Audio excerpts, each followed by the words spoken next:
Hi guys, and welcome back to my channel.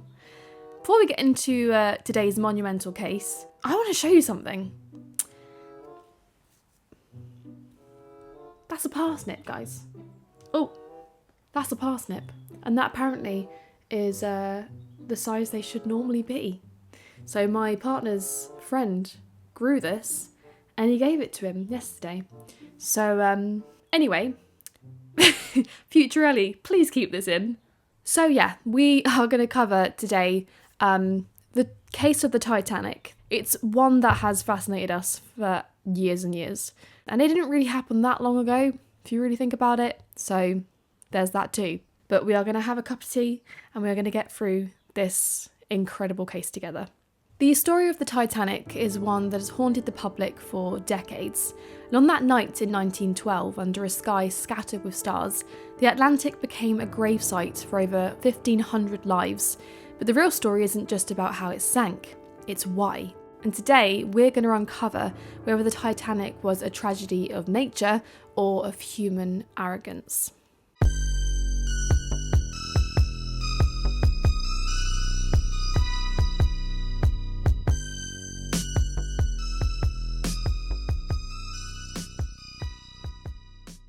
In April 1912, the Atlantic was an extremely dangerous place to be, with near freezing temperatures of -2 degrees Celsius and unusually calm waters that reflected the skies above. At the same time, the Atlantic was experiencing severe ice conditions, meaning that icebergs were drifting into shipping lanes, and paired with the still waters and the lack of breaking waves at their base, these icebergs were almost impossible to detect. The temperature of the water meant that if you were to fall in, you would only have minutes to live, as the rapid onslaught of hypothermia would take hold of your body, causing the heart and respiratory system to fail. Despite all of these known risks though, these were just that, risks. Risks that many ship crews experience all the time, and it wasn't something that was a predication of devastation. In fact, the Titanic was just one of the ships passing through that stretch of ocean at the time, and 1912 was by no means a unique year for iceberg volume, as similar numbers were observed in the years surrounding. So at the time of the collision, the Titanic was travelling at about 25 miles per hour, which was close to her maximum capability. And though she was speeding through an ice field, this was considered a common, albeit risky, practice at the time, and one that was often used to pass through dangerous areas faster. It's a little bit weird though, isn't it? It's very backwards. It's very backwards, like knowing that you're going through a dangerous area of the ocean, so you're like, right, let's just get it over and done with. You know, it's not the way to deal with things, you know? Like, if you have a problem in life, you don't just go, nah, get it done quick. Like, you have to face it properly. I don't know. What the hell do I know? So when the Titanic was built, there was a feeling of immense pride. The ship stood at 53 metres tall, 269 metres long and 28 metres wide, making it the largest man-made object at the time. Its construction in Ireland took over 3 years by a team of 15,000 dedicated builders and featured a gym, a swimming pool, multiple libraries and high-end restaurants for the first class. Something that is really funny to me is that, you know, the funnels on top, there was only actually 3 that worked, and the 4th was added for aesthetics to make the ship look more powerful, which I just think sums everything up. Do you know what I mean? Like, it really just shows how they cared more about how powerful it looked, how grand it looked, above everything else, above the safety protocols, which we'll talk about that later, but there were none. Due to its incredible size and the facilities it held on board, the Titanic was a symbol of progress for mankind, as it represented a luxurious hotel on water, for the first class at least. At this time, humanity had already seen the Industrial Revolution come and go, and with it came a shared belief that humans could use technology to eradicate the dangers and inconveniences of the natural world. And in this confidence, the ship was marketed as practically unsinkable by its builders. This fostered a false sense of security and an ever-increasing confidence in modern technology, and people genuinely believed the Titanic was invincible. I doubt the marketing team just imagined for one moment how much of an effect their words would make on the public. While arrogance alone is a dangerous concept, Where it gets worse is how this arrogance appeared in the design of the ship. The one we probably all know about is the insufficient amount of lifeboats. The amount of lifeboats installed on the Titanic could only hold half of the people on board. Simply put, the designers believed the best lifeboat was the ship itself, and that it would definitely stay afloat long enough for rescue ships to arrive. So the lifeboats were being treated as transport rather than by their actual name, a lifeboat, to keep people alive in the state of an emergency. The worst reason by far, though, is that the designers believed it would ruin the aesthetic of the promenade deck if they installed too many. But if they had just not installed that fourth funnel, then voila, more room. The other major design decision that made this such an inevitable tragedy was the fact that the watertight bulkheads only extended 10 feet above the waterline. Yes, there were compartments on board with supposedly watertight doors, but the decision to only extend the bulkheads this far was to allow more luxurious open space for the passengers. They were really rooting on the illusion that a breach which required higher bulkheads would never happen. So when the ship did dip under the ocean's surface, water easily spilled right over the top of them. So the scale of the tragedy wasn't an accident. It was the result of assumptions and wishful thinking of the designers and the owners. And you'd think that would be the end of the story, but it doesn't end there, guys. Now we get into the actual event and how these beliefs, as well as other behaviour at the time, affected what happened on the night. We've talked about the design decisions which contributed to this fatal night, but it was the behaviour of the crew and the passengers that ultimately decided the fate of those on board. On the 10th of April 1912, the RMS Titanic departed from Southampton to start its maiden voyage to New York. Shout out to Southampton. That's where I live, by the way. On board were a mixture of industrialists and businessmen, teachers and tourists, as well as immigrants trying to make a new life for themselves in America.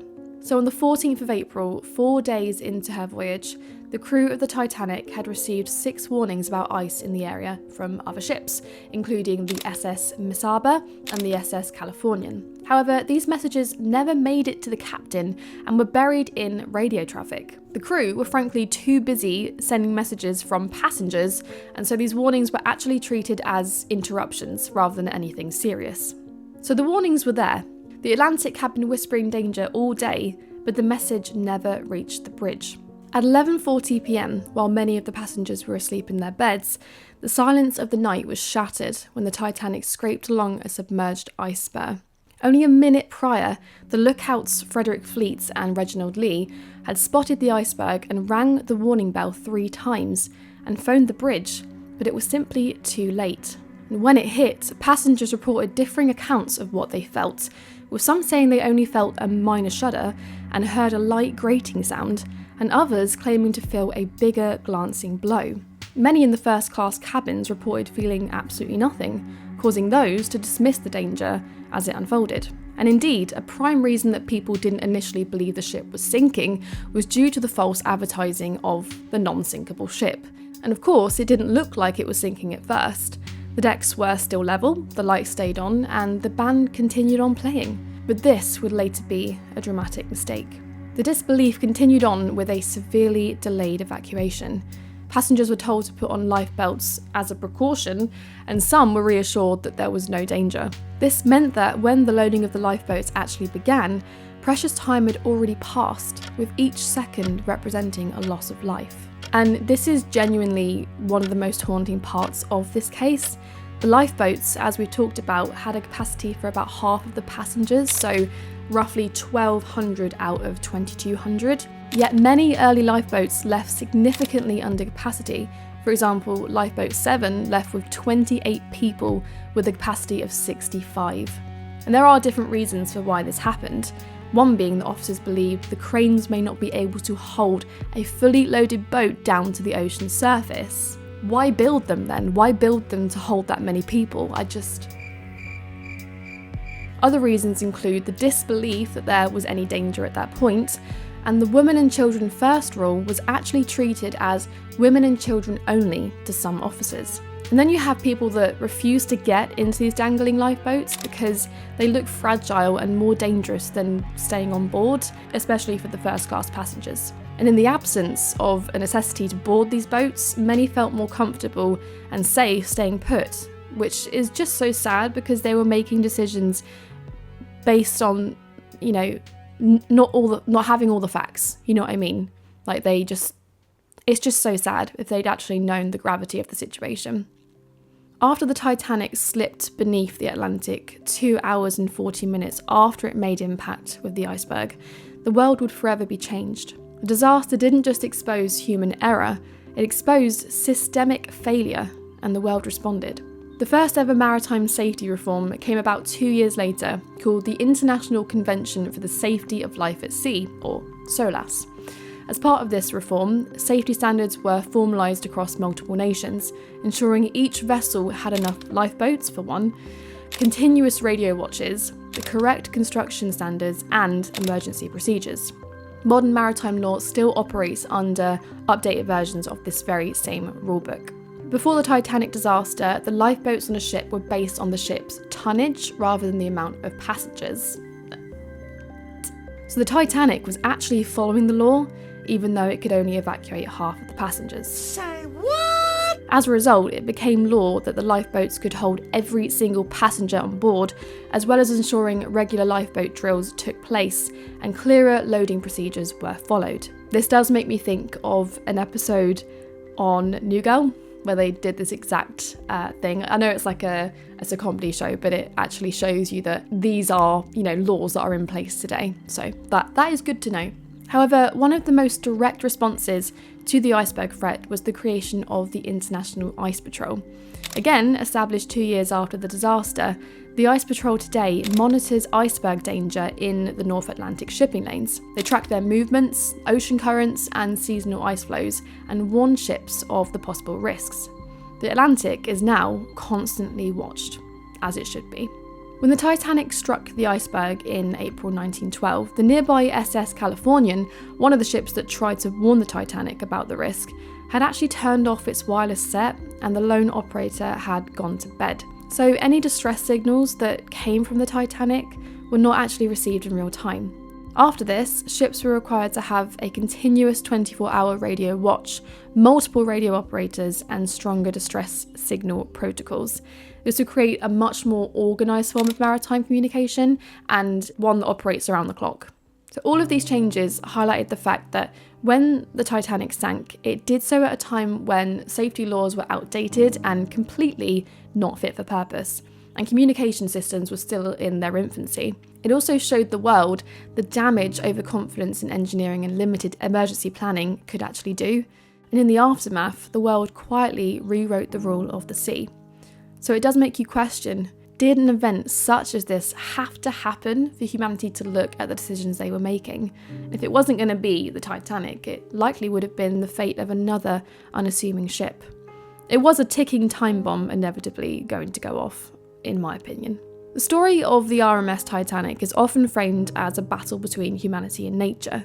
And though nature was inevitably on a collision course with the Titanic, it wasn't seeking out to destroy it. It was a calm, clear night with a ship sailing a little bit too fast through the minefield of icebergs silently sitting in the darkness.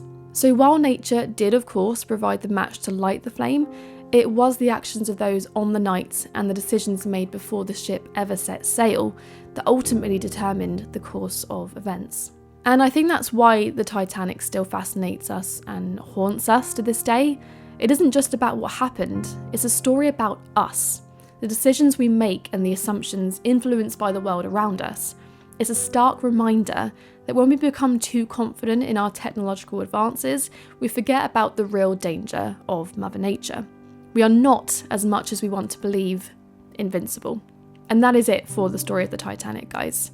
I'm curious to know how you see this one. Was it a tragic accident or simply a lesson in overconfidence? Let me know your thoughts down below, and as always, thank you so much for watching, and I'll see you in the next one.